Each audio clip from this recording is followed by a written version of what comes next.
वालेकुम दोस्तों, आप सब कैसे हैं? उम्मीद करता हूँ खैरियत से होंगे। आज एक न्यू वीडियो के साथ हाजिर हुआ हूँ। आज जो हमारा टॉपिक है वो है सीबीसी टेस्ट के बारे में। आज हम पढ़ेंगे कि सीबीसी टेस्ट क्या होता है, कितना ज़रूरी है, क्यों डॉक्टर आपको सीबीसी टेस्ट लिख कर देता है। आप जब भी डॉक्टर के पास जाते हैं तो आपकी बीमारी के रिलेटेड तो डॉक्टर कोई ना कोई टेस्ट लिख कर देता ही है, लेकिन एक सीबीसी टेस्ट भी ज़रूर लिख कर देता है। तो इस वीडियो में मैं आपको बताऊंगा कि ये कितना ज़रूरी टेस्ट है। तो चलते हैं वीडियो की तरफ। इससे पहले आप चैनल को सब्सक्राइब कर लें, लाइक कर लें, बेल आइकन का बटन भी दबा दें। सीबीसी टेस्ट के बारे में दोस्तों सबसे पहली बात जो मैं आपको बताऊंगा वो है कि अगर आपका डॉक्टर आपको सीबीसी, सीबीपी या सीपी या एफबीसी लिख कर देता है तो ये सारे एक ही टेस्ट के नाम हैं। सीबीसी, सीबीपी, सीपी या एफबीसी, ये सारे के सारे एक ही टेस्ट के नाम हैं। इनकी फुल फॉर्म भी मैं आपको बताऊंगा कि इसे सही में असल में कहते क्या हैं। दोस्तों, सीबीसी जो होता है इसको कहते हैं कंप्लीट ब्लड काउंट। इसके बाद अगर आप लिखा होता है सीबीपी तो उसे कहते हैं कंप्लीट ब्लड पिक्चर। उसके बाद होता है सीपी, अगर सीपी लिखा हो तो वो कंप्लीट पिक्चर उसे कहते हैं सिर्फ। और इसके अलावा अगर लिखा हो एफबीसी तो इसको कहते हैं फुल ब्लड काउंट। मीन्स के complete blood count, complete blood picture, complete picture और फुल ब्लड काउंट, ये सारे के सारे एक ही टेस्ट के नाम हैं। और इसके बाद हम देखेंगे कि इसके लिए फास्टिंग ज़रूरी है या नहीं। तो दोस्तों, इसके लिए फास्टिंग ज़रूरी नहीं है।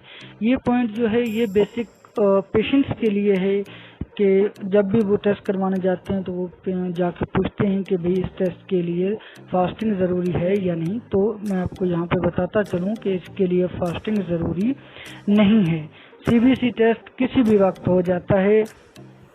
मीन्स के इसके लिए आप सुबह भी करवा सकते हैं। अगर आप फास्टिंग में करवाते हैं तो भी अच्छी बात है, अगर आप फास्टिंग में नहीं करवाते तो भी कोई मसला नहीं होता। मीन कहने का मतलब ये है कि रिजल्ट में कोई फ़र्क नहीं आता। अगर आप फास्टिंग में करवाएं तो और अच्छी बात है, अगर आप खाना खा के भी करवाते हैं तो कोई मसले वाली बात नहीं है। इसके बाद हम देखेंगे कि इसका सैंपल किस ट्यूब में लेते हैं। तो इसका सैंपल जो हम लेते हैं वो EDTA ट्यूब में लेते हैं, जिसे लेवेंडर टॉप ट्यूब भी कहते हैं हम। जो पर्पल कलर की उसकी वो होती है, ट्यूब होती है, उसमें हम इसका सैंपल लेते हैं। इसके लिए हमें 2 से 3 सीसी होल ब्लड चाहिए होता है। और इसके बाद होल ब्लड क्यों चाहिए होता है, इस ट्यूब में क्या होता है?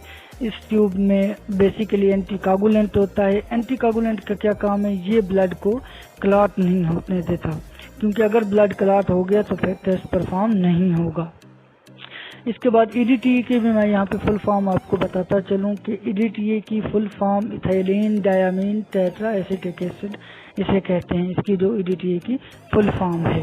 इसके बाद मैं आपको यहाँ पे एक अहम चीज़ बताता चलूँ जो बहुत ही ज़्यादा इम्पॉर्टेंट बात है, वो ये है कि जब भी आप CP टेस्ट के लिए EDTA ट्यूब में सैंपल लेते हैं तो उसको आपने इन्वॉल्व करना है। मीन्स कि 8 से 10 दफ़ा मिक्स करना है उसको, ताकि ब्लड क्लॉट ना हो जाए। और इसके बाद यहाँ पे एक और भी अहम बात मैं आपको बताता चलूँ कि इस ट्यूब को, EDTA ट्यूब को हमने शेक नहीं करना। शेक इसलिए नहीं करना कि अगर हम इसको शेक करेंगे तो इसके अंदर RBCs होते हैं, वो टूट जाते हैं। अगर RBCs टूट गए तो फिर टेस्ट परफॉर्म नहीं होगा। और अगर उससे टेस्ट परफॉर्म कर दिया जाता है तो मीन्स के अगर हम सैंपल लेते हैं और सैंपल लेने के बाद उसको जल्दी जल्दी शेक करते हैं तो वो रिजल्ट ठीक नहीं होगा।